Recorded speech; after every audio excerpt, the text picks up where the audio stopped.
नमस्कार दोस्तों, मैं हूँ रोशनी और आज मैं आपके लिए लेकर आई हूँ 1000 मोमबत्तियों के घर का भाग 7।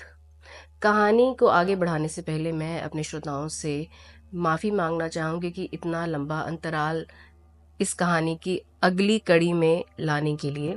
लेकिन अगर मैं ये कन्फेस करूँ कि मुझे लगा था कि इस कहानी में लोगों की रुचि नहीं बन पाई है, ये सोचकर मैंने इसे पूरा करने का ख्याल छोड़ दिया था। लेकिन हाल ही में हमारे एक श्रोता ने ये फरमाइश की कि इस नावल को पूरा किया जाए। तो आप तो जानते ही हैं कि अगर आपने कुछ कहा और ये हो नहीं सकता कि हम उसे पूरा ना करें।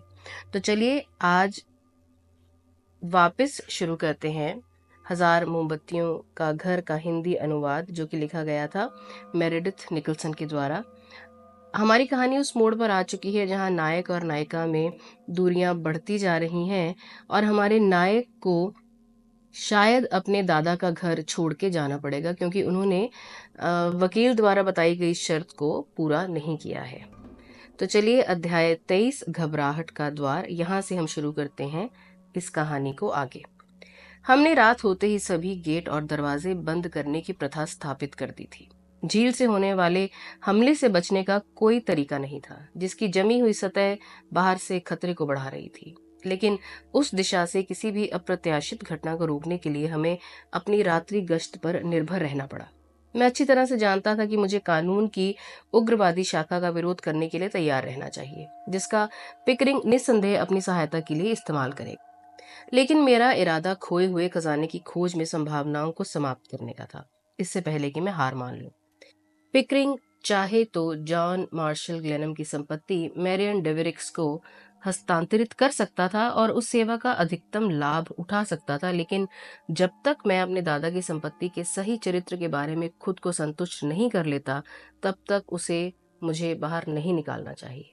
अगर ये गायब हो गया होता, अगर पिकरिंग ने इसे चुरा लिया होता और इसे लेकर भागने में मुझे चकमा दे दिया होता, तो ये एक और मामला था। भ्रम का द्वार वाक्यांश मेरे मन में बार बार आता रहा। हमने इसके बारे में हजारों व्याख्याएं की जब हम लाइब्रेरी में मिले कागज के टुकड़े पर विचार कर रहे थे और आगे के सुरागों की तलाश में घर की हर किताब की जांच की गई। घर और चैपल के बीच का रास्ता लैरी को बहुत आकर्षित करता था। उसका मानना था कि इसका कोई खास उपयोग होगा और उसने अपना समय इसकी खोज में लगा दिया। वह दोपहर को आया। ये दिसंबर की 29वीं तारीख थी। उसके चेहरे और हाथों पर मैल थी और उसके चेहरे पर एक मुस्कान। मैंने अपनी सुबह टाउनों में बिताई थी, जहां बहुत ठंड थी। कोई फायदा नहीं था और मैं नए सिद्धांतों को तुरंत स्वीकार करने के मूड में नहीं था। मुझे कुछ मिल गया है, उसने अपना पाइप भरते हुए कहा। साबुन नहीं, जाहिर है, तभी तो मुंह ऐसा काला है। नहीं, लेकिन मैं सुरंग पर आखिरी शब्द कहने जा रहा हूं, और वह भी 1 घंटे के भीतर। मुझे एक ग्लास बियर और एक टुकड़ा ब्रेड का दो और हम वापस जाकर देखेंगे कि हम फिर से तैयार हैं या नहीं। आइए इस विचार पर विचार करें और इसे पूरा करें। तब तक प्रतीक्षा करें जब तक मैं स्टोडर्ट को ये ना बता दूं कि हम कहाँ जा रहे हैं। पादरी दूसरी मंजिल की दीवारों पर चढ़ने की कोशिश कर रहा था और मैंने उससे कहा कि वह कुछ खाना खा ले और पहरा दे, जबकि लैरी और मैं सुरंग में गए। हम अपने साथ एक लोहे की छड़, एक कुल्हाड़ी और कुछ हथौड़े ले गए। लैरी लालटेन लेकर आगे बढ़ गया। देखिए, उन्होंने बताया जब हम जाल से होते हुए मार्ग में उतरे। मैंने सुरंग पर कंपस की कोशिश की और पाया कि हम गलत सिद्धांत पर काम कर रहे हैं। मार्ग स्वयं गेट के नीचे वाले घर से लेकर तहखाने तक सीधी रेखा में चलता है। खड्ड एक खुरदरी अर्धचंद्राकार आकृति है और थोड़ी दूर तक सुरंग उसे छूती है। वह खड्ड औसतन कितनी गहरी है? लगभग 30 फीट। हाँ, जहाँ घर खड़ा है वहां पानी सबसे उथला है। वहां से झील तक पानी तेजी से नीचे गिरता है। बहुत बढ़िया। लेकिन खड्ड पूरी तरह से दीवार के ग्लेनम की तरफ है ना? अब जब हम दीवार के नीचे पहुंचेंगे तब मैं तुम्हें कुछ दिखाऊंगा। हम यहाँ हैं, लैरी ने कहा जब ठंडी हवा खोखले खंभों से अंदर आ रही थी। अब हम खड्ड के उस तीखे मोड़ के बहुत करीब हैं जो दीवार से दूर जाता है। लालटेन ले लो, मैं कंपास निकालता हूँ।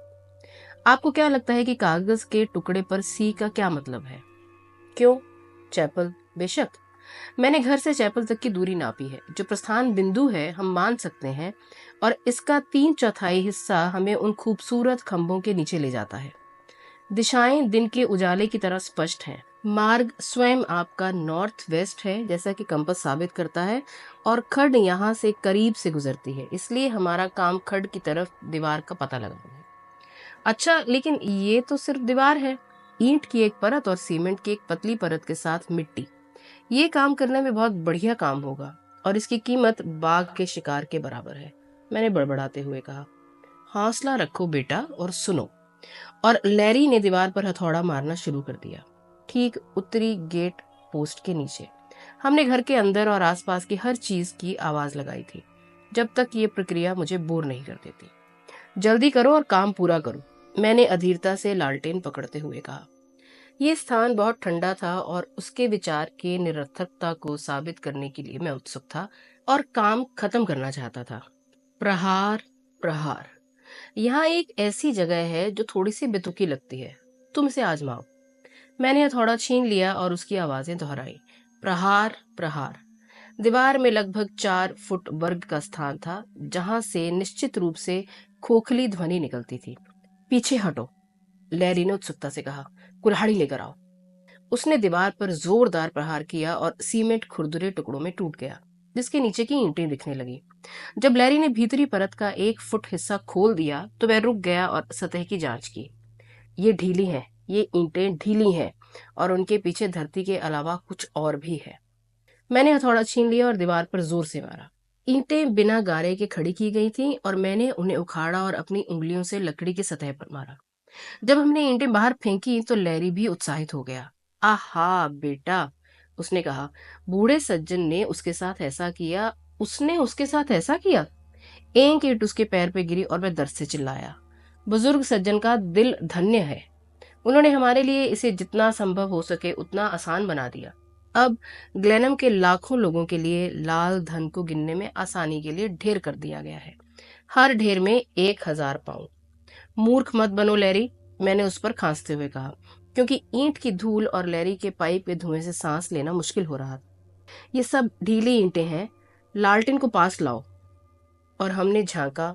लकड़ी के दरवाजे पर छेद था, जिसमें लोहे की पट्टियां गहराई से लगी हुई थी। इसे एक ताला लगाकर बंद किया गया था। लैरी ने कुल्हाड़ी को उठाने के लिए हाथ नीचे किया। रुको, मैंने लालटेन पास लाते हुए कहा। ये क्या है? दरवाजे की लकड़ी ताजा और सफेद थी, लेकिन सतह पर गहरे जले हुए शब्द इस क्रम में लिखे थे। घबराहट का दरवाजा। अंदर मरे हुए लोग हैं, मैं हिम्मत करके कह सकता हूँ। मेरे दोस्त, परिवार के कंकालों को बाहर निकालना मेरे बस की बात नहीं है। और लैरी एक तरफ खड़ा रहा, जबकि मैंने कुल्हाड़ी घुमाई और उसे पैडलॉक पर जोर से गिरा दिया। ये कोई पतली चीज नहीं थी और बची हुई ईंटों ने मुझे जकड़ लिया, लेकिन आधा दर्जन वार इसे तोड़ पाए। हजारों भूतों का घर, अदम में लैरी ने चिल्लाते हुए कहा जब मैंने दरवाजा खोला और अंदर घुसा। वह स्थान जो भी था उसमें फर्श तो था ही। मैंने उस पर अपने पैर मजबूती से जमाए और लालटेन लेने के लिए मुड़ा। थोड़ा रुको, उसने चिल्लाकर कहा, कोई आ रहा है। और दरवाजे की ओर झुकते हुए मैंने गलियारे से नीचे की सीढ़ियों की आवाज सुनी। एक पल में बेट्स दौड़कर आया और मेरा नाम पुकारते हुए उससे ज्यादा जोश से बोला जितना मैंने सोचा था कि वह कर सकता है। कहो क्या है? मैंने सुरंग में रेंगते हुए पूछा। मिस्टर पिकरिंग आए हैं सर, और शेरिफ उनके साथ है। बोलते समय उसकी नजर टूटी हुई दीवार और खुले दरवाजे पर पड़ी। लैरी की लालटेन की रोशनी उस पर पूरी तरह से पड़ी। उसके चेहरे पर आश्चर्य और मुझे लगा एक तरह की संतुष्टि साफ झलक रही थी। भागो भागो, मैं थोड़ी देर में आऊंगा, लैरी ने कहा। अगर वह आदमी शेरिफ के साथ दिन के उजाले में आया है तो वह खतरनाक नहीं है। ये उसके दोस्त हैं जो अंधेरे में गोली चलाते हैं और हमें यहाँ परेशानी में डालते हैं। मैं रेंग कर बाहर आया और सीधा खड़ा हो गया। बेट्स खुले स्थान को घूरते हुए अनिच्छुक लग रहा था वहां से जाने के लिए। लगता है आपने इसे पा लिया है सर, उसने कहा। मैंने थोड़ा घुटते हुए सोचा। इस मामले में उसकी दिलचस्पी ने मुझे परेशान कर दिया, क्योंकि मेरा पहला काम निष्पादक के साथ साक्षात्कार के लिए ऊपर जाना था और हमारी खोज का मूल्य गौण था। बेशक हमने उसे पा लिया है, मैंने अपने कपड़ों से धूल झाड़ते हुए कहा। क्या मिस्टर स्टॉर्डर्ड लाइब्रेरी में है? ओ हाँ सर, मैंने उन्हें उन सज्जनों का मनोरंजन करने के लिए छोड़ दिया। उनका आना निश्चित रूप से बहुत ही अनुपयुक्त है, लैरी ने कहा। उनकी तारीफ करना और उन्हें बताना कि मैं अपने दोस्त के पूर्वजों की अस्थियां जोड़ते ही उठ जाऊंगा। बेट्स अपने लालटेन लेकर आगे बढ़ा और मैं लैरी को नए बने दरवाजे से रेंगते हुए घर की ओर भागा। मैं लैरी को बहुत अच्छी तरह से जानता था और मुझे यकीन था कि जब तक वह ये नहीं जान लेता कि घबराहट के दरवाजे के पीछे क्या है, तब तक मैं यहाँ से नहीं जाएगा। आपने हमारे मेहमानों को ये तो नहीं बताया होगा कि आप मुझे कहाँ पाएंगे, है ना? मैंने बेट से पूछा जब हम रसोई से निकल रहे थे। नहीं सर, श्री स्टोडर्ड ने उन लोगों का स्वागत किया था। उन्होंने मेरे लिए घंटी बजाई और जब पुस्तकालय में नीचे गया तो वह कह रहे थे श्री ग्लेनम अपनी पढ़ाई कर रहे हैं। बेट्स, कृपया श्री ग्लेनम से कहें मैं उन्हें बीच में रोकने के लिए क्षमा चाहता हूँ, लेकिन क्या वे नीचे नहीं आएंगे? मुझे लगा कि ये तो बहुत अच्छा बात कर रहे हैं। उनकी बात से मैं समझ गया कि मुझे आपको कहाँ लेने जाना है। मुझे पता था आप नीचे हैं और दरवाजा खुला था, तो मैं आपको आसानी से ढूंढ पाया। बेट्स की आंखें पहले से कहीं ज्यादा चमकीली थीं। एक खास उत्साहपूर्ण स्वर ने उसकी आवाज को एक बिल्कुल नया सुर दे दिया। वह मेरे आगे चलकर लाइब्रेरी के दरवाजे तक पहुंचा, उसे खोला और एक तरफ खड़ा हो गया। ओ मिस्टर ग्लेनम, स्टोडन ने कहा। पिकरिंग और एक अजनबी अपने ओवरकोट में चिमनी के पास खड़े थे।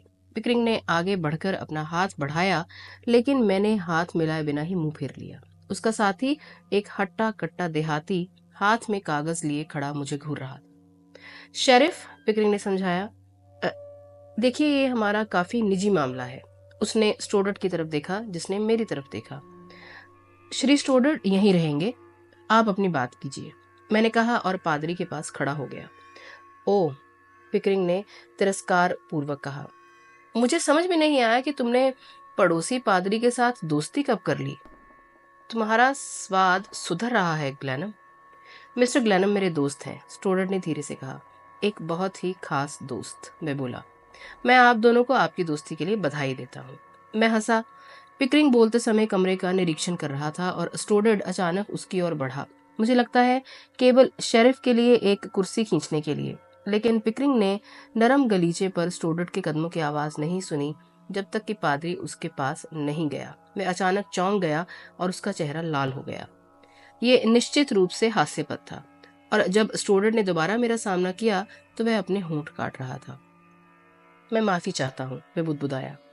अब सज्जनों, क्या आप कृपया अपना व्यवसाय बताएंगे? मेरे अपने मामले मुझे बहुत परेशान कर रहे हैं और मेरे पास ज्यादा समय नहीं है। पिकरिंग लाइब्रेरी की मेज पर रखे कारतूस के बक्सों का अध्ययन कर रहे थे। शेरिफ भी इन चीजों को दिलचस्पी से देख रहे थे। मुझे लगता है कि उनमें विस्मय की भावना नहीं थी। ग्लेनम, मैं आपको इस संपत्ति से बेदखल करने के लिए कानून का सहारा नहीं लेना चाहता, लेकिन मेरे पास कोई विकल्प भी नहीं है। मैं अनिश्चित काल तक यहाँ नहीं रह सकता और मैं जानना चाहता हूँ कि मुझे आपसे क्या उम्मीद करनी चाहिए। ये एक उचित प्रश्न है, मैंने उत्तर दिया। यदि ये केवल वसीयत की शर्तों का पालन करने का मामला होता तो मुझे संकोच नहीं होता या मैं अभी यहाँ से चला गया होता। लेकिन ये वसीयत या मेरे दादाजी नहीं हैं जो मुझे रोकते हैं। ये आपको हर संभव परेशानी देने का दृढ़ संकल्प है। आपके लिए इस घर को हासिल करना तब तक कठिन है और बहुत कठिन और बनेगा जब तक कि आप इस घर को हासिल ना करें। मुझे पता चल गया है कि आपको इसमें इतनी दिलचस्पी क्यों है। पैसों के मामले में आप हमेशा से ही बहुत आगे रहे हैं। जैसा कि मैंने आपको यहाँ आने से पहले बताया था, ये एक बहुत छोटी सी हिस्सेदारी है। संपत्ति में सिर्फ ये जमीन और ये घर शामिल है, जिसकी गुणवत्ता को परखने का आपको बहुत अच्छा मौका मिला। आपने बेशक सुना होगा कि देश के लोगों का मानना है कि यहाँ पैसा छिपा हुआ है, लेकिन मैं कह सकता हूँ कि आपने सभी संभावनाओं को खत्म कर दिया है। ये पहली बार नहीं है जब कोई अमीर आदमी अपने पीछे बहुत कम कीमती चीजें छोड़कर मरा है। मैं उसकी बात सुनता रहा और फिर बोला, आप एक ऐसी संपत्ति पर कब्जा करने के लिए बहुत उत्सुक लग रहे हैं जिसे आप एक घटिया और हल्की संपत्ति मानते हैं। कुछ एकड़ जमीन, एक आधा अधूरा घर और एक स्कूल शिक्षक पर अनिश्चित दावा। मुझे नहीं पता था कि तुम इसे समझ पाओगे, उसने जवाब दिया। ये तथ्य है कि एक व्यक्ति कानून द्वारा उस पर लगाए गए गंभीर कर्तव्यों को पूरा करने की शपथ ले सकता है। शायद ये बात तुम्हें पसंद आए, लेकिन मैं इस बवाल पर बहस करने के लिए यहाँ नहीं आया हूँ। ये बताओ कि तुम यहाँ से कब जा रहे हो? जब तक कि मैं तैयार नहीं हो जाता। धन्यवाद। श्रीमान शेरिफ, क्या आप अपनी रिट पेश करेंगे? उसने कहा और मैंने स्टोडर्ट की ओर देखा कि अब मुझे क्या करना चाहिए। इस बारे में कोई संकेत शायद उससे मिलता। स्टोडर ने कहा, मुझे लगता है कि श्री ग्लेनम शेरिफ की हर बात सुनने के लिए तैयार है। वह मेरे करीब आया, मानो इस बात पर जोर देना चाहता हो कि वह विवाद मेरे पक्ष में है, और शेरिफ ने वबाना काउंटी सर्किट कोर्ट का एक आदेश पढ़ा जिसमें मुझे तुरंत घर और जमीन को जॉन मार्शल ग्लेनम की संपत्ति के वसीयत के निष्पादक के पास सौंपने का निर्देश दिया गया था। शेरिफ को मंच के बीच में बैठना अच्छा लग रहा था और मैं चुपचाप अपरिचित वाक्यांशों को सुन रहा था। इससे पहले कि वह पूरी तरह से बोल पाता, मैंने हॉल में किसी के आने की आवाज सुनी और लैरी मुंह में पाइप लेकर दरवाजे पर दिखाई दिया। पिकरिंग भौहें सिकोड़ते हुए उसकी ओर मुड़ा, लेकिन लैरी ने निष्पादक पर जरा भी ध्यान नहीं दिया। वह हमेशा की तरह शांत भाव से दरवाजे के सहारे झुका हुआ था। मैं तुम्हें सलाह देता हूं कि तुम कानून के साथ खिलवाड़ मत करो ग्लेनम, पिकरिंग ने गुस्से से कहा। तुम्हें यहाँ रहने का कोई अधिकार नहीं है, और ये दूसरे सज्जन, तुम्हारे मेहमान, मुझे लगता है कानून के तहत समान रूप से अपराधी हैं। उसने लैरी को देखा, जिसने अपने दुबले शरीर को दरवाजे पर समायोजित करने में अधिक आसानी के लिए अपने पैरों का सहारा लिया था। ठीक है मिस्टर पिकरिंग, अगला कदम क्या है? शेरिफ ने उस महत्व के साथ पूछा जो उसके द्वारा पढ़े जा रहे कानूनी वाक्यांशों से और भी बढ़ गया था। मिस्टर पिकरिंग, लैरी ने कहा, सीधे खड़े होकर और अपने मुंह से पाइप निकालते हुए, मैं मिस्टर ग्लेनम का वकील हूँ। अगर आप मुझ पर इतनी कृपा करेंगे कि शेरिफ को एक पल के लिए बाहर जाने के लिए कहें, तो मैं आपसे कुछ कहना चाहूंगा जिन्हें आप अपने बीच में ही रखना चाहेंगे। मैंने आमतौर पर लैरी द्वारा दिए गए किसी भी संकेत को मान लेना बुद्धि समझा था, और मैंने कहा, पिकरिंग, मैं मिस्टर डोनोवन हूँ, जिनके पास इस मामले में मेरे लिए कार्य करने का पूरा अधिकार है। पिकरिंग ने अधीरता से हमारी ओर देखा। उसने शुष्क स्वर में कहा, ऐसा लगता है कि बंदूकें, गोला बारूद और संख्या बल आपके पक्ष में है। जब तक हम बात करते हैं, शेरिफ बाहर इंतजार कर सकता है, लैरी ने कहा, और पिकरिंग के एक इशारे पर वह आदमी कमरे से बाहर चला गया। अब मिस्टर पिकरिंग, लैरी ने धीरे से कहा, जैसे कि मेरे मित्र ने मुझे मामला समझाया है, उसके दादा की संपत्ति की सभी संपत्तियों का हिसाब है। यहाँ की जमीन, ये घर, $10,000 की प्रतिभूतियां और सिस्टर थेरेसा नामक एक महिला के खिलाफ एक अस्पष्ट दावा, जो सेंट अगाथा स्कूल चलाते हैं। क्या ये सही है? मैं आपसे ये नहीं कह रहा कि आप मेरी बात पर यकीन करें सर, पिकरिंग ने गर्मजोशी से जवाब दिया। मैंने उचित अधिकारियों के पास जहां तक संपत्ति मिली है उसकी सूची दाखिल कर दी है। जरूर, लेकिन मैं सिर्फ इस साक्षात्कार के उद्देश्य के लिए अपने तथ्यों के बारे में आश्वस्त होना चाहता हूं, ताकि मुझे रिकॉर्ड देखने की परेशानी से बचाया जा सके। और इसके अलावा मैं इस देश में आपकी प्रक्रिया से कुछ हद तक अपरिचित हूँ। मैं आयरिश बार का सदस्य हूँ सर, मुझे माफ करें, लेकिन मैं अपना सवाल दोहराता हूँ। मैंने शपथ ली है, मुझे विश्वास है कि ये आयरिश बार के सदस्य के लिए भी पर्याप्त है। बिल्कुल मिस्टर पिकरिंग, लैरी ने गंभीरता से अपना सिर हिलाते हुए कहा। वह निश्चित रूप से किसी भी बार का एक सभ्य सदस्य नहीं था, क्योंकि उसके चेहरे के एक तरफ का दाग काफी हद तक उसकी खूबसूरती को खराब कर रहा था। उसके कपड़े अस्त व्यस्त और काली धूल से सने हुए थे और उसके हाथ काले थे, लेकिन मैंने शायद ही कभी इतना शांत उसे देखा था। उसने अपने पैरों को फिर से क्रॉस किया, एक पल के लिए अपने पाइप के कटोरे में झांका, फिर पूछा, इतनी शांति से जैसे वह मौसम के बारे में राय मांग रहा हो। क्या आप मुझे बताएंगे मिस्टर पिकरिंग कि क्या आप खुद जॉन मार्शल ग्लेनम की संपत्ति के ऋणी हैं?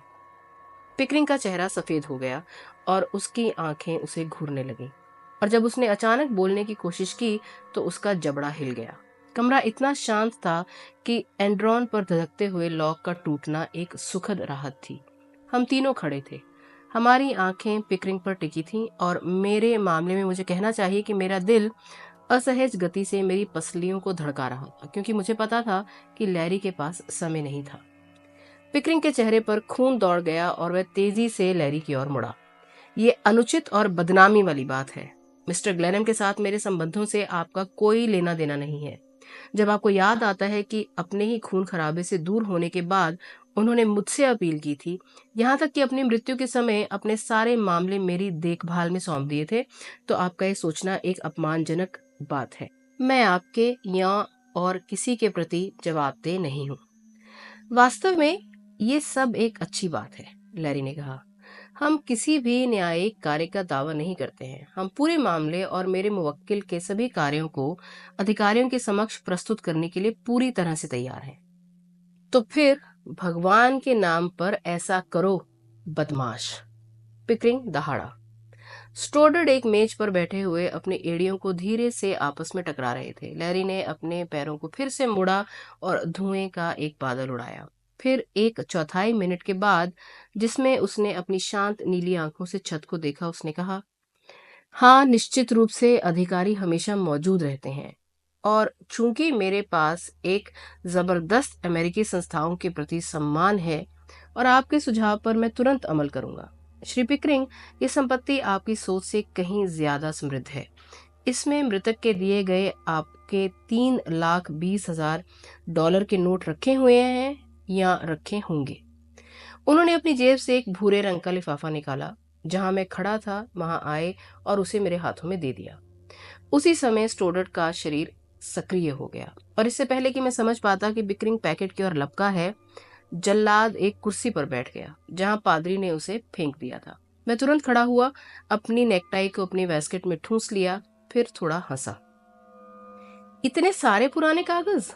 आप सज्जनों का स्वागत है। धन्यवाद, लैरी ने झटके से कहा। मिस्टर ग्लेनम और मैंने कई लेन देन एक साथ किए हैं, और वे शायद कागजातों को नष्ट करना भूल गए होंगे। बहुत संभव है, मैंने टिप्पणी की। ये जानना दिलचस्प है कि सिस्टर टेरेसा इसकी एकमात्र ऋणी नहीं थी। पिकरिंग दरवाजे के पास गया और उसने शेरिफ को बुलाया। मैं तुम्हें परिसर खाली करने के लिए कल सुबह 9 बजे तक का समय देता हूँ। अदालत इस स्थिति को अच्छी तरह समझती है। ये दावे पूरी तरह से बेकार हैं, जैसा कि मैं साबित करने के लिए तैयार हूँ। बिल्कुल बिल्कुल, शेरिफ ने दोहराया। मुझे लगता है कि बस इतना ही। लैरी ने पाइप से दरवाजे की ओर इशारा करते हुए कहा। शेरिफ उस पर विशेष ध्यान दे रहा था। मैं आपका नाम नहीं सुन पाया था, उसने पूछा। लॉरेंस डोनोवन, लैरी ने शांत स्वभाव से उत्तर दिया। पिकरिंग को अब नाम का एहसास हुआ और उसकी आंखें अप्रिय ढंग से चमक उठी। मुझे लगता है कि मैंने आपके दोस्त के बारे में पहले भी सुना है, उसने मेरी ओर मुड़ते हुए कहा। मैं आपके वकील की अंतर्राष्ट्रीय ख्याति के लिए आपको बधाई देता हूँ। आयरलैंड में उनका इतना सम्मान है कि वे उनकी वापसी के लिए बड़ा इनाम देने की पेशकश कर रहे हैं। शेरिफ, मुझे लगता है कि आज का हमारा काम पूरा हो गया है। वह उस आदमी को भगाने के लिए उत्सुक लग रहा था, और हमने बाहरी गेट तक उन्हें पहुंचाया जहां एक घोड़ा और बग्गी इंतजार कर रहे थे। अब मैं इसके लिए तैयार हूँ, लैरी ने कहा जैसे ही मैंने गेट बंद किया। हमने उसका एक मुद्दा खत्म कर दिया है, लेकिन उसे अपने खिलाफ इस्तेमाल करने के लिए मैंने आज उसे नया असला दिया है। लेकिन आओ, इससे पहले कि मैं भूल जाऊं, मुझे तुम्हें विस्मय का द्वार दिखाना है। दोस्तों, यहाँ खत्म होता है अध्याय 23 और अब हम बढ़ रहे हैं अध्याय 24 की तरफ, जिसका की नाम है रात का शिकारी। हम नीचे तहखाने में उतरे, जाल से होते हुए विस्मय द्वार तक पहुंचे। बहुत अधिक उम्मीद मत करो, लैरी ने चेतावनी दी। मैं तुम्हें एक भी स्पेनिश सिक्का देने का वादा नहीं कर सकती। मेरी उम्मीद को नष्ट मत करो। हमने पिकरिंग का खेल रोक दिया है और बाकी सब कुछ भी मायने नहीं रखता, मैंने कहा।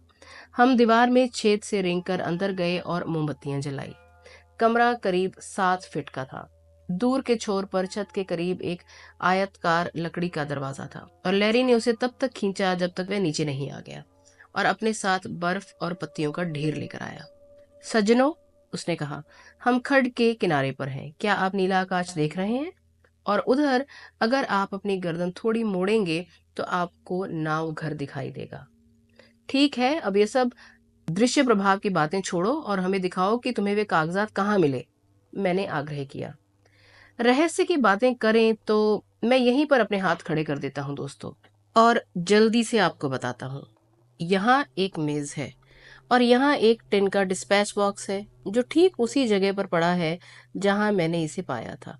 ये बंद था और चाबी ताले में थी। मैंने वह पैकेट निकाला।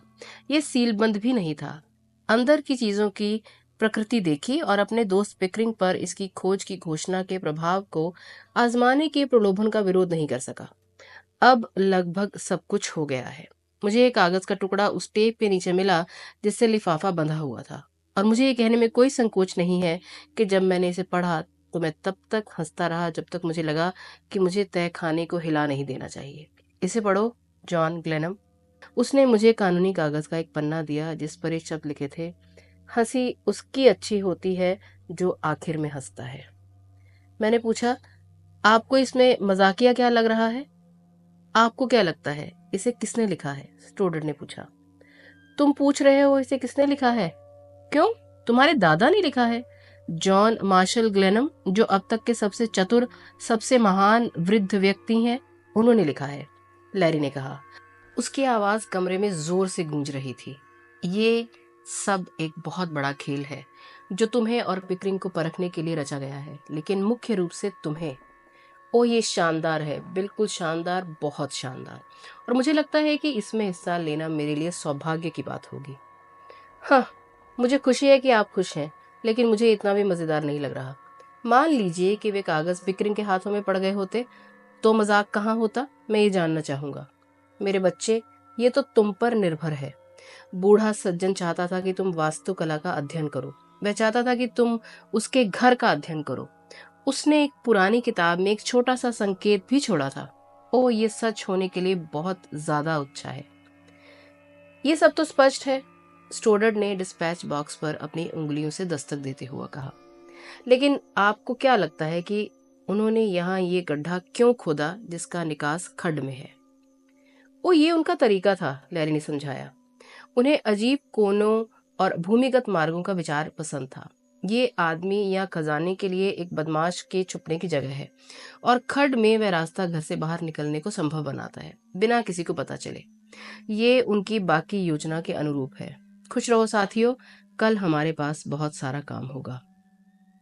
इस समय सारा किला हमारे कब्जे में है, इसलिए हमें सावधान रहना चाहिए कि कहीं ये हमारे हाथ से निकल ना जाए। हमने खट का दरवाजा बंद कर दिया, ईंट को जितना हो सका उतना ठीक किया और लाइब्रेरी में वापस आ गए। हमने पिकरिंग नोट्स की एक सूची बनाई और स्थिति की इस नई विशेषता पर चर्चा करते हुए 1 घंटा बिताया। स्टूडेंट ने कहा, एक आदमी को उधार देने के लिए बहुत बड़ी रकम है, सचमुच। और इस आधार पर हम ये तर्क दे सकते हैं कि मिस्टर ग्लेनम ने पिकरिंग को वह सब नहीं दिया जो उनके पास था। कहीं और कुछ भी है। काश मुझे भागना ना पड़ता। और लैरी का चेहरा उतर गया जब उसे अपनी दुर्दशा याद आई। मैं एक स्वार्थी सुअर हूँ बूढ़े आदमी।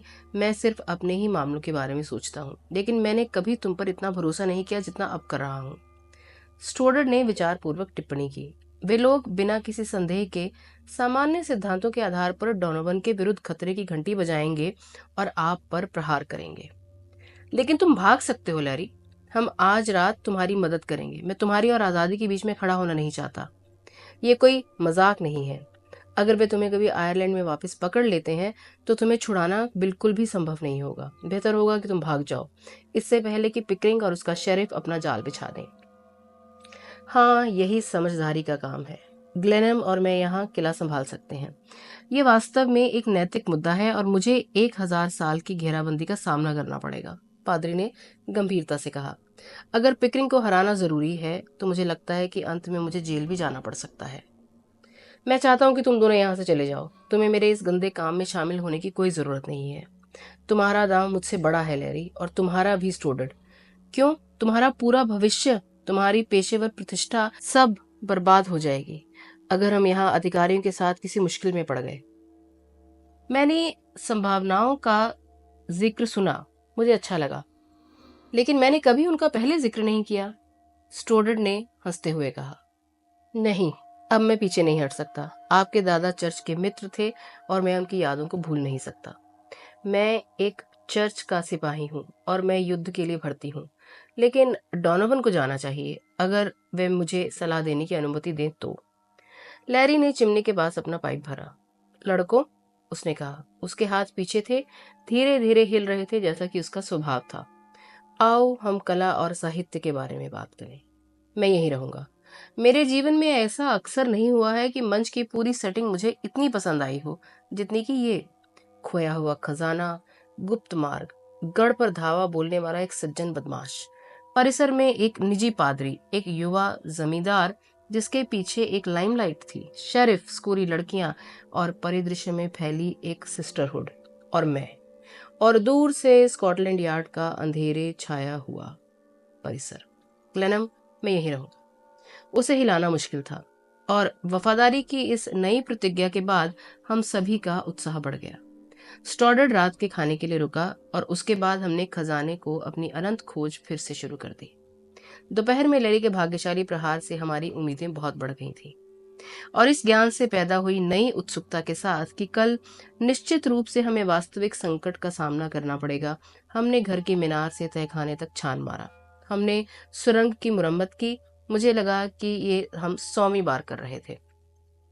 ये मेरी निगरानी में था और आधी रात को जब स्टॉडर्ड और लैरी ने मैदान का मुआयना कर लिया और बेट्स और मैंने सभी आंतरिक बंधनों को सुनिश्चित कर लिया था, तो मैंने उन्हें बिस्तर पर भेज दिया और खुद पुस्तकालय में पाइप के साथ आराम किया।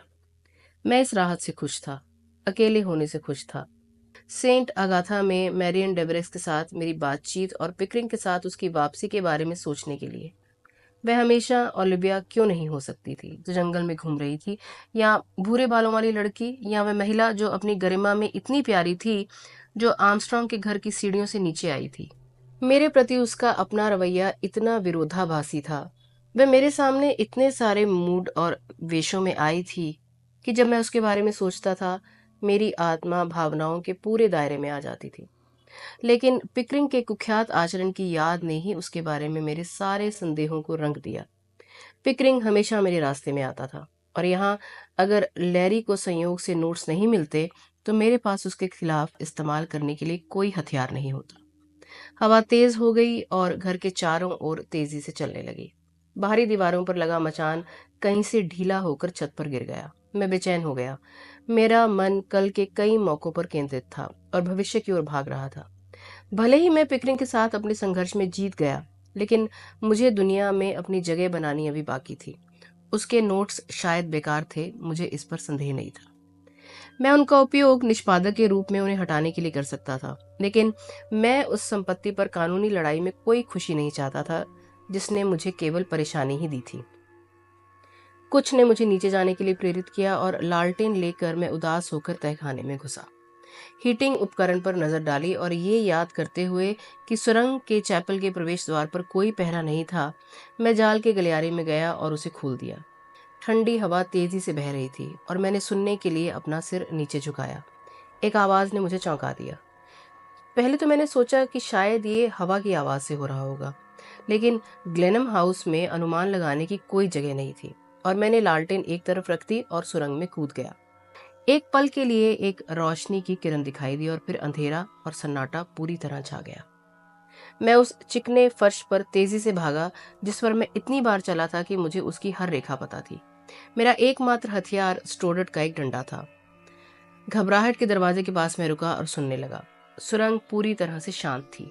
मैंने एक कदम बढ़ाया और एक ईंट पर ठोकर खाई। दीवार पर उस छेद को टटोला जिसे हमने उस दोपहर सावधानी से बंद किया था, और जैसे ही मैंने उसे पाया, एक लालटेन मेरे चेहरे पर चमक उठी और मैं पीछे हट गया, अनजाने में झुक गया और डंडे को हमला करने के लिए तैयार कर लिया। शुभ संध्या श्रीमान ग्लेनम। मैरियन डेवरिक्स की आवाज ने सन्नाटा तोड़ा और मैरियन डेवरिक्स का चेहरा, जिस पर लालटेन की पूरी रोशनी थी, गंभीरता से मेरी ओर झुका हुआ था। उसकी आवाज जैसा कि मैंने उसे वहां सुना था, उसका चेहरा जैसा कि मैंने उसे वहां देखा था, ये वो चीजें हैं जिन्हें मैं अपने जीवन के आखिरी समय में याद रखना चाहूंगा। पतली उंगलियों ने जैसे ही उन्होंने लालटेन की तार की स्क्रीन को पकड़ा, एक सेकंड के लिए मेरी नजर को रोक लिया। लाल टेमोशंटर, जिसे मैंने उसकी जवानी और सुंदरता के साथ जोड़ा था, उसके सुंदर सिर के एक तरफ लापरवाही से झुका हुआ था। उसे यहाँ पाना, रात में एक चोर की तरह आर्थर पिकरिंग की मदद करने के लिए किसी तरह की तलाश करना, प्याले में सबसे कड़वी बूंद थी। मुझे लगा जैसे मुझे किसी ने डंडे से मारा हो। मैं आपसे क्षमा चाहती हूँ, उसने कहा और हंस पड़ी। ऐसा लगता है कि कहने के लिए अब कुछ भी नहीं है ना? खैर, हम निश्चित रूप से सबसे असामान्य परिस्थितियों में मिलते हैं मिस्टर ग्लेनम। कृपया चले जाएं या अपनी पीठ मोड़ लें, मैं इस डॉनजॉन किले से बाहर निकलना चाहती हूँ। उसने बड़े ही शांत भाव से मेरा हाथ पकड़ा और गलियारे में उतर गई। फिर मैं उस पर झपट पड़ा। ऐसा लगता है कि आप जो कर रहे हैं उसकी गंभीरता को आप नहीं समझते। क्या आपको नहीं पता है कि आप आधी रात को इस घर में घुसकर अपनी जान जोखिम में डाल रहे हैं? कि आर्थर पिकरिंग की सेवा करने के लिए भी एक जीवन को बर्बाद करना बहुत बड़ी बात है। उस बदमाश के प्रति तुम्हारा मुंह तुम्हें बहुत दूर तक ले गया है मिस डेवरिक्स। मैं लालटेन को हाथ की दूरी पर आगे पीछे घुमाती रही, जिससे हर आगे की गति पर उसकी किरणें मेरे चेहरे पर आघात की तरह पड़ती थी। इस गुफा में रहना बिल्कुल भी अच्छा नहीं है। जब तक आप मुझे भगवान के जल्लाद के हवाले नहीं करना चाहते, मैं आपको शुभ रात्रि कहूंगा। लेकिन इसकी बदनामी, यहाँ मुझ पर जासूसी करने के लिए आना, मेरे दुश्मन की मदद करना, वह आदमी जो लूटपाट की तलाश में आपको परेशान नहीं करता है। नहीं, एक कण भी नहीं, उसने धीरे से उत्तर दिया। और फिर एक निर्लज झटके के साथ, ओ नहीं, उसने लालटेन की बाती को देखने के लिए ऊपर उठाया। मुझे ये जानकर बहुत निराशा हुई कि आप मुझसे थोड़ा आगे थे, स्क्वायर ग्लेनम। मैंने आपको इतनी दृढ़ता का श्रेय नहीं दिया, लेकिन अगर आपके पास नोट्स हैं तो। नोट्स? उसने तुमसे कहा था कि नोट्स हैं, है ना? कायर ने तुम्हें खोजने के लिए यहां भेजा था जब उसके अन्य उपकरण विफल हो गए थे। वह धीमी हंसी हंसी जो झरने के बुलबुले के समान थी। मैं क्षमा चाहती हूँ। बेशक महान स्क्वायर गिलेनम जो कहते हैं उसे कोई भी नकारने की हिम्मत नहीं करेगा, उसने उदास होकर कहा। तुम नहीं समझ सकते कि तुम्हारी बेवफाई मेरे लिए क्या मायने रखती है, मैंने कहा। उस रात आर्मस्ट्रॉन्ग के घर पर मैं तुम्हें देखकर रोमांचित हो गया था। जब तुम सीढ़ियों से नीचे उतर रही थी तो मैंने सोचा तुम मेरी अच्छी परी हो और मैं तुम्हारा हूं। मेरा सारा जीवन, बेहतर भविष्य जो मैं तुम्हारे लिए बनाना चाहता था। कृपया ऐसा मत कहो। और मुझे लगा कि मेरे शब्दों ने उसे छू लिया था। उसके स्वर और जिस हाव भाव से मैं मुझसे दूर मुड़ी थी, उसमें खेद और पश्चाताप था। मैं लालटेन को बगल में झुलाते हुए गलियारी से नीचे की ओर तेजी से चली गई और मैं उसके पीछे पीछे चला, इतना हैरान, इतना क्रोधित कि मुझे समझ में नहीं आया कि मैंने क्या किया। वे बहुत ही विनम्रता के साथ तहखाने की सीढ़ियों पर मेरे लिए रोशनी पकड़ने के लिए मुड़ी। एक ऐसा काम जिसे मैंने मजबूरी में और इसके विडंबनापूर्ण होने पर भी खुशी से स्वीकार कर लिया। मुझे पता था कि मैं उस पर विश्वास नहीं करता था। पिकरिंग के बारे में उसका व्यवहार पूरी तरह से अक्षम्य था। मैं उसे भूल नहीं सकता था।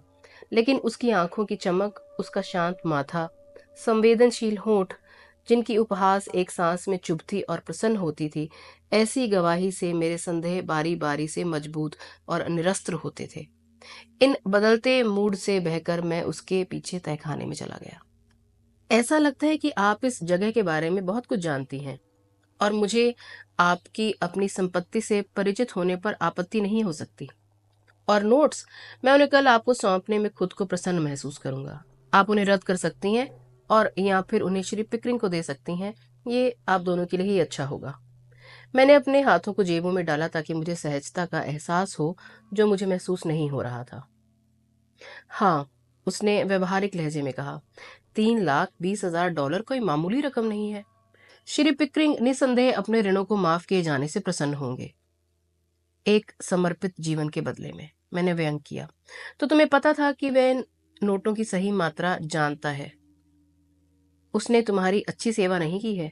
उसे तुम्हें बताना चाहिए था कि हमें ये आज मिले हैं। अब आप क्रोधित हो रहे हैं।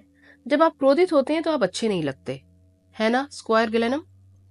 अब वह ओलिविया जैसी हो गई थी। मुझे लगा कि एक ऐसी महिला के साथ तर्क करने की कोशिश करना पूरी तरह से निरर्थक है जो अपनी इच्छा से बच्ची बन सकती है।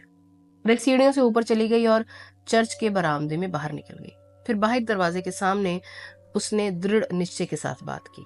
अगर आप चाहें तो हम यहाँ से विदा लेते हैं, और मेरा इस सब में क्या हाथ है ये आपको समझाने का जरा भी इरादा नहीं है। आपने जल्दबाजी में अपना निष्कर्ष निकाल लिया है जो आपके काम आएगा। मैं आपको सलाह देती हूँ कि आप इस बारे में ज्यादा ना सोचें। आपके पास और भी जरूरी काम है, स्क्वायर ग्लेनम। उसने लालटेन की रोशनी बुझाने के लिए उसे उठाया और उसके चेहरे पर चमक आ गई, लेकिन वह रुक गई और उसे मेरी ओर बढ़ा दिया। माफ करिएगा, आपको अपने घर तक जाने के लिए इस रोशनी की जरूरत पड़ेगी, लेकिन आपको पार्क अकेले पार नहीं करनी चाहिए। शुभ रात्रि। कृपया नीचे जाते समय गलियारे का दरवाजा बंद करना ना भूलें। आप एक भयंकर असावधान व्यक्ति हैं, स्क्वायर ग्लेनम। उसने बाहरी चैपल का दरवाजा खोला और सेंट जॉन चर्च की ओर जाने वाली रास्ते पर दौड़ पड़ी। मैंने उसे तारों की रोशनी में तब तक देखा जब तक कि रास्ते के एक मोड़ ने उसकी तेज तरार आकृति को छिपा नहीं दिया। मैं गलियारे से नीचे की ओर तेजी से गया। उसकी लालटेन ने मेरा रास्ता रोशन कर दिया। घबराहट के दरवाजे पर मैंने दरवाजा बंद किया। दीवार की लाइन को वैसे ही सेट किया जैसे हमने दोपहर में छोड़ा था, और फिर मैं लाइब्रेरी में वापस आया। आग को ताज़ा किया और उसके सामने तब तक सोचता रहा जब तक कि बेट्स भोर में मुझे राहत देने नहीं आया। अध्याय 25। घेर लिया। 9 बज रहे थे। छत पर लगे थर्मामीटर से पता चलता है कि पारा लगातार शून्य से ऊपर बना हुआ है, लेकिन शांत हवा में उत्साह और उत्तेजना थी, और बादल रहित आकाश में सूरज की किरणें हमें खुश कर रही थी। हमने थोड़ा नाश्ता किया था, हालांकि मुझे लगता है कि किसी को भी भूख नहीं थी, और हम यथासंभव बेकार की बातें करके खुद को खुश कर रहे थे। स्टोडर्ड, जो अपनी सामान्य 7 बजे की सेवा के लिए चैपल गया था, अपनी जेब में हमेशा की तरह ग्रीक वसीयतनामा रखे हुए था। बेट्स बाहरी दीवार पर एक सम्मन की सूचना देने के लिए दौड़ा, और लैरी और मैं उसका उत्तर देने के लिए साथ साथ गए तथा बेट्स को झील की ओर निगरानी रखने के लिए भेज दिया। हमारे मित्र शेरिफ एक टिप्पणी के साथ बग्गी में बाहर खड़े थे। वह खड़े हुए और दीवार के ऊपर से हमसे बात करने लगे।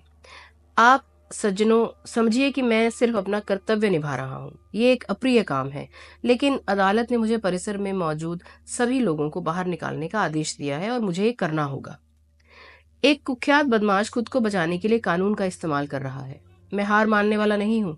अगर जरूरत पड़ी तो हम 3 महीने तक यहीं टिक सकते हैं, और मैं तुम्हें सलाह देता हूँ कि तुम यहाँ से दूर रहो और पिकरिंग जैसे आदमी का हथियार मत बनो।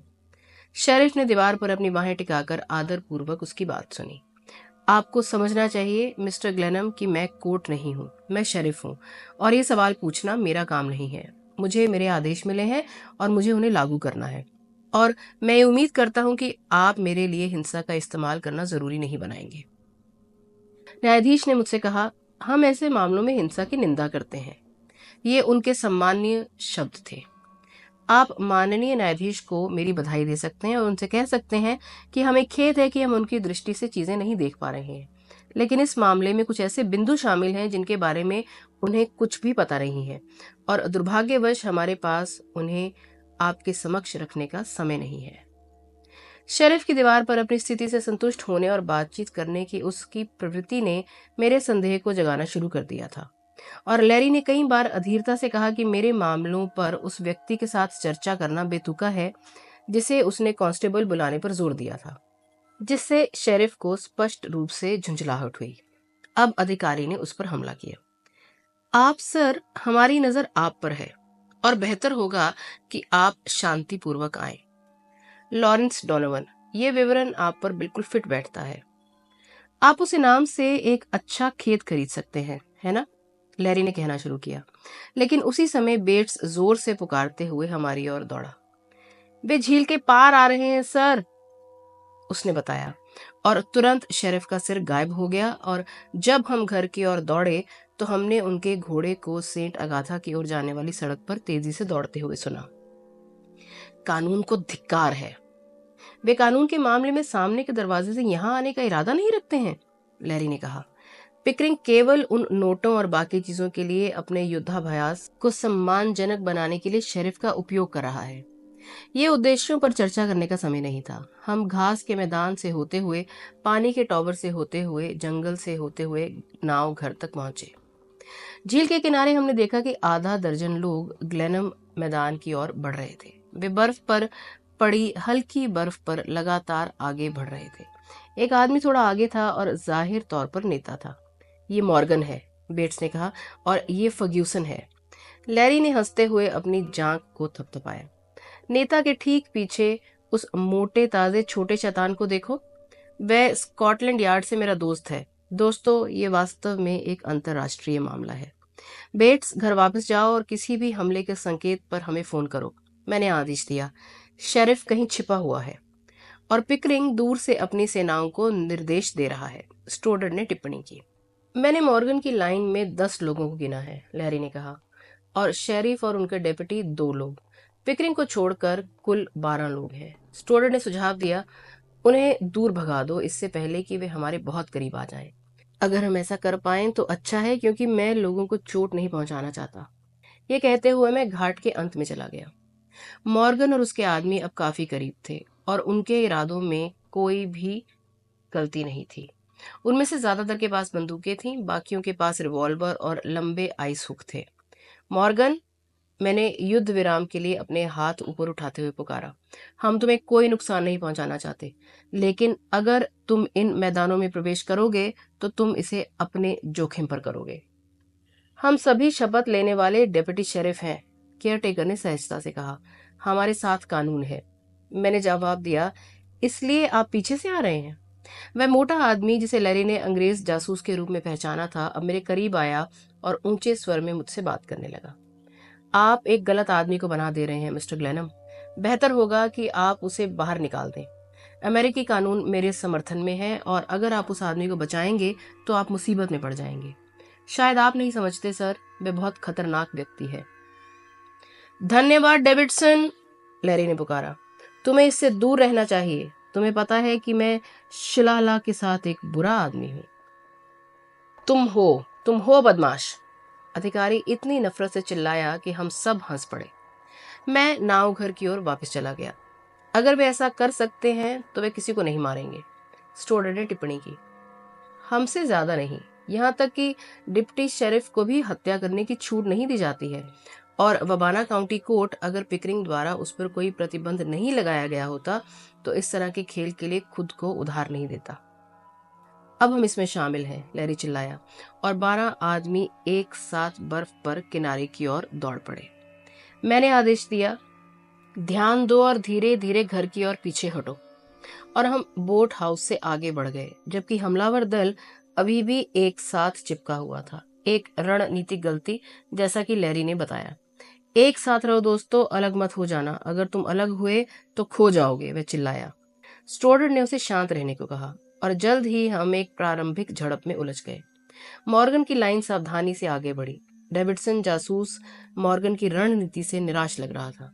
उसने खुलेआम केयरटेकर को गाली दी और अपने कॉलम के आगे भाग गया। हाथ में रिवॉल्वर लिए लैरी पर हमला किया, जिसने हमारे केंद्र पर कब्जा कर रखा था। अंग्रेज की जल्दबाजी ही उसकी बर्बादी का कारण बनी। कुछ दिन पहले हुई हल्की बर्फ जंगल के छोटे छोटे गड्ढों में इकट्ठी हो गई थी। जासूस उनमें से एक में गिर गया और चारों पैरों पर गिर पड़ा। एक ऐसी दुर्घटना जिसने उसके साथियों को बेचैन कर दिया। लैरी एक झटके में अपने दुश्मन पर चढ़ गया। उसने अपनी पिस्तौल छीन ली और उस आदमी को उसके पैरों पर खड़ा कर दिया। डेविडसन, कई बार फिसलते हैं। हिम्मत है तो हटो, मैं तुम्हारी ही बंदूक से तुम्हें मार डालूंगा। और वह इस आदमी के पीछे खड़ा हो गया, उसे ढाल की तरह इस्तेमाल करते हुए, जबकि मॉर्गन और बाकी सेना अनिश्चितता से नाव घर के पास लटकी रही। ये रणनीतिक बुद्धिमत्ता है जिसे हमने हासिल किया है जनरल, लैरी ने मुझसे कहा। आप देख सकते हैं कि अमेरिकी आक्रमणकारी ब्रिटिश दिमाग पर निर्भर थे। मॉर्गन ने जब हमारे द्वारा किए गए संकेत पर काम किया और अपने आदमी को झड़प करने के लिए भेजा। जासूस के हमारे कब्जे में आने से मॉर्गन एक तरह से घबरा गया था और अब हम धीरे धीरे पीछे की ओर हट रहे थे। लैरी ने एक हाथ अपने कैदी के कॉलर पर रखा था और दूसरे हाथ से रिवॉल्वर को पकड़ा हुआ था, जिससे वह उस आदमी की पसलियों में बार बार वार कर रहा था। हम धीरे धीरे पीछे हटते रहे, क्योंकि हमें डर था कि कहीं हम भाग न जाएं। अगर मॉर्गन की कंपनी ने ज्यादा लड़ने का जज्बा दिखाया होता तो वह आसानी से हमें हरा देते। मुझे लगता है कि स्टोर्ट की मौजूदगी ने उन्हें चौंका दिया था और मैंने देखा कि हमलावर लाइन के उसके छोर से दूर रहे। हम एक दूसरे से बहुत दूर थे, बर्फ से ढकी धरती पर लड़खड़ाते हुए और एक दूसरे को बीच बीच में पुकारते हुए कि कहीं हम बहुत दूर ना हो जाएं। डेविडसन को उस आदमी द्वारा पकड़े जाने से अच्छा नहीं लगा जिसका उसने समुद्र पार पीछा किया था, और उसने एक बार मॉर्गन को आदेश देने की कोशिश की। एक बार दोबारा करो, मैंने लैरी को उसे डांटते हुए सुना। एक बार दोबारा करो और भगवान तुम्हारा भला करे, मैं आपके पैरों की नाजुक छाप को फिर महसूस नहीं करने दूंगा। उसने उस आदमी को घुमाया और उसे घर की ओर दौड़ाया। रिवॉल्वर अभी भी एक प्रेरणा के रूप में काम कर रही थी। उसकी गति ने उसके ठीक पीछे सतर्क हमलावरों को हिम्मत दी और मॉर्गन के नेतृत्व में 2 साथियों ने हमारी लाइन पर तेज गति से हमला किया। सामने का दरवाजा बंद करो, मैंने लैरी को आवाज दी और स्टोर्डर्ड और मैं उसके पीछे चले गए ताकि उसकी सुरक्षा कर सके। स्टोर्डर्ड ने कहा, वे गोली नहीं चला रहे हैं। आप निश्चिंत हो सकते हैं कि उन्हें घर पर यथासंभव कम शोर शराबा करके कब्जा करने का आदेश मिला है। अब हम जंगल के किनारे पर पहुंच चुके थे। हमारी पीठ पर खुला घास का मैदान और जल स्तंभ था, जबकि लैरी तेजी से घर की ओर बढ़ रहा था। चलो उनसे यहीं मिलते हैं, स्टूडेंट चिल्लाया। मॉर्गन अपने हाथ में एक डंडा लेकर सीधे मेरी ओर आ रहा था। दो आदमी उसके पीछे थे और बाकी लोग सेंट अगाथा की दीवार की ओर मुड़ गए। घर पर नजर रखो, मैंने पादरी को चिल्लाकर कहा। और फिर जंगल के किनारे पर मॉर्गन मेरे पास आया, अपने डंडे को अपने सिर के ऊपर घुमाते हुए, और हम एक पल में एक दूसरे से दूर हो गए। हम दोनों ने अपनी कमर में रिवॉल्वर बांध रखी थी, लेकिन मैंने अपनी रिवॉल्वर निकालने का इरादा नहीं रखा था जब तक कि बहुत ज्यादा जरूरत न हो। मेरी दाईं ओर स्टोडर्ड मॉर्गन के निजी गार्ड को दूर रखने में व्यस्त था, जो पादरी के साथ नजदीक आने में अनिच्छुक लग रहा था। मैं अपने समय में तलवारबाजी का एक धुरंधर खिलाड़ी था, और यही ज्ञान मेरे लिए अब बहुत काम आया। एक जोरदार झटके से मैंने मॉर्गन के क्लब को बर्फ पर उड़ा दिया, और जब हम हाथापाई कर रहे थे, बेट्स घर से चिल्लाया। मैंने जल्दी से पाया कि मॉर्गन की घायल भुजा अभी भी कोमल थी। वह पहली बार में ही चौंक गया, और उसका गुस्सा उसके विवेक पर हावी हो गया। हमने एक दूसरे को घसीटते हुए बहुत तेजी से बर्फ की ओर उछाला। उसने एक हाथ से मेरी बेल्ट पकड़ी और एक जोरदार झटके से मुझे अपने पैरों से लगभग खींच लिया, लेकिन मैंने उसकी भुजाओं को जकड़ लिया और उसे पीछे की ओर झुका दिया। फिर लैरी द्वारा मुझे सिखाई गई एक तरकीब से उसे उसकी तरफ फेंक दिया। मैं स्वीकार करता हूँ कि ये कोई आसान काम नहीं है, अपनी क्रूर शक्ति के साथ एक साथी आदमी की शक्ति का मुकाबला करना। और जब मैंने खुद को उस पर फेंका और अपने चेहरे पर उसकी तेज सांस महसूस की, तो मुझे उससे ज्यादा खुद से नफरत हुई कि मैं इतनी नीच प्रतियोगिता में शामिल हो रहा हूँ। बेट्स लगातार घर से आवाजें दे रहा था। किसी भी कीमत पर आओ, स्टोडर चिल्लाया, और खुद को मेरे और मॉर्गन की सहायता के लिए उड़ रहे लोगों के बीच में खड़ा कर लिया।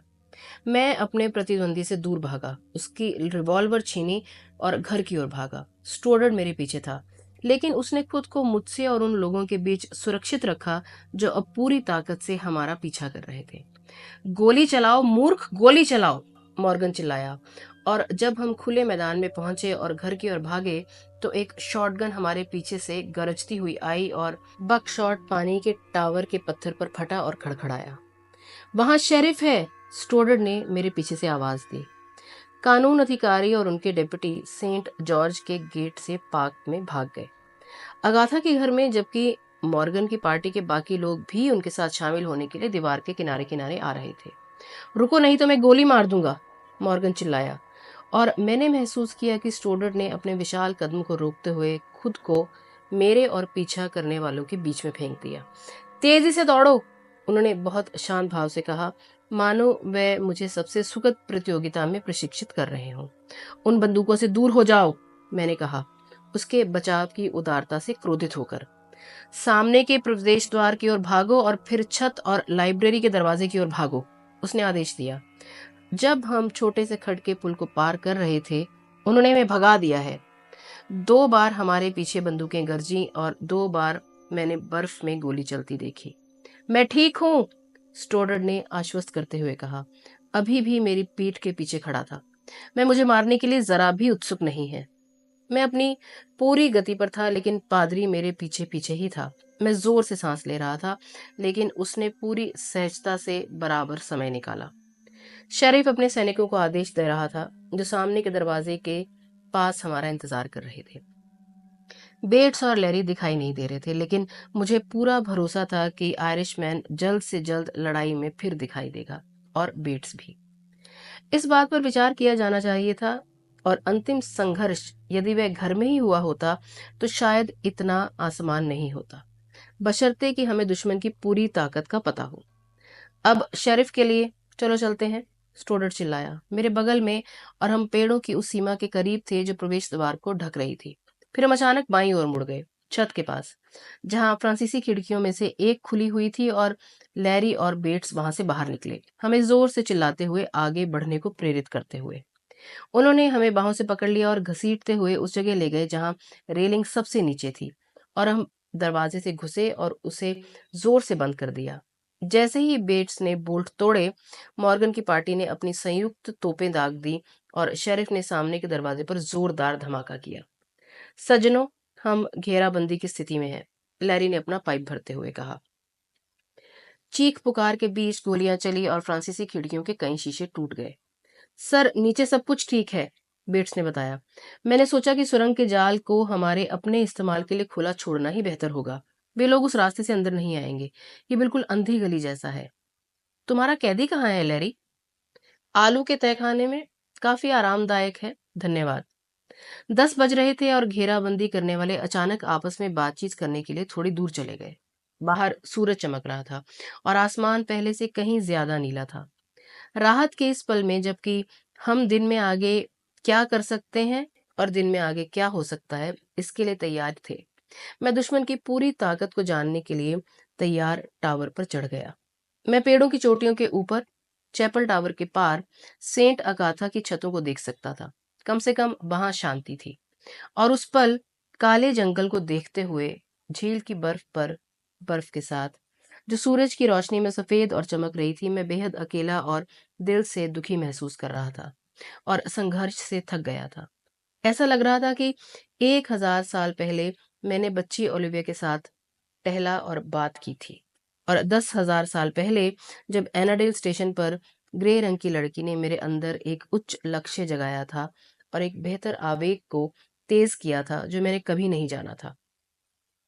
लैरी ने निचली मंजिलों से मेरा नाम पुकारा। मैं बिना किसी इच्छा के नीचे चला गया। मैं अपने दिल की बात कहूंगा, लेकिन पिकरिंग के साथ मामले को भी सुलझा लूंगा और अपने दादाजी की विरासत को हमेशा के लिए खत्म कर दूंगा। शेरिफ और मॉर्गन झील की ओर वापस चले गए हैं, लैरी ने बताया। वे अपने प्रमुख से सलाह लेने गए हैं, मैंने कहा। मैं चाहता हूं कि पिकरिंग अपनी बटालियनों का नेतृत्व खुद करे। इससे लड़ाई को सामाजिक प्रतिष्ठा मिलेगी। वाह, ये औरतें! और लैरी ने कारतूस के डिब्बे का कोना फाड़ दिया। स्टोडर्ड अपनी पहुंच के भीतर क्लबों का ढेर लिए हुए लंबे चमड़े के सोफे पर अपनी पीठ के बल लेटा हुआ था। शांति से अपना ग्रीक वसीयतनामा पढ़ रहा था। बेट्स मेरे आने के बाद पहली बार वास्तव में घबराया हुआ और चिंतित लग रहा था। उसने अपनी जेब से कई बार चांदी की घड़ी निकाली, ऐसा कुछ जो मैंने उसे पहले कभी नहीं करते देखा था। मैं मेज पर झुक गया, अजीब तरह से थका हुआ और घिसा हुआ लग रहा था। मैंने देखा कि वह घबरा गया, क्योंकि उसने महसूस किया कि लैरी की नजर उस पर है। मुझे लगता है सर, मुझे बाहरी द्वार पर एक बार फिर से नजर डालनी चाहिए, उसने मुझे बहुत सम्मानपूर्वक कहा। उसके बिगड़े हुए हाव भाव ने मेरे मन में पुरानी दुश्मनी जगा दी। क्या वह इस मामले में दोहरा खेल खेल रहा था? क्या अब वह दुश्मन को कोई संदेश देने का बहाना ढूंढ रहा था? तुम जहां हो वहीं रहोगे, मैंने तीखी आवाज में कहा, और मैंने पाया कि मैं बेचैनी से अपने रिवॉल्वर को हिला रहा था। बहुत अच्छा सर।